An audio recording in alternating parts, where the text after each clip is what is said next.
Jeg går og sidder der og fryser, fordi jeg skal have en sundlolly. Sådan der.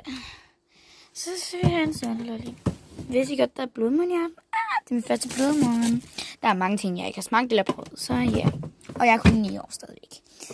Jeg har valgt en pære sundlolly. Nej, ikke en pære. En æblesundlolly, fordi det er min næsten yndlings. Det var bare sådan en virkelig dårlig klip, hvor jeg gjorde sådan noget. Den er kold at holde i fingrene. Den er kold. Så skal vi bare åbne den.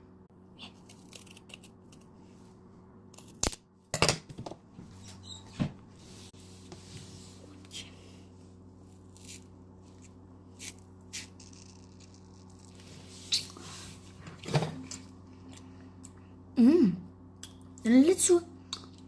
Den er god samtidig.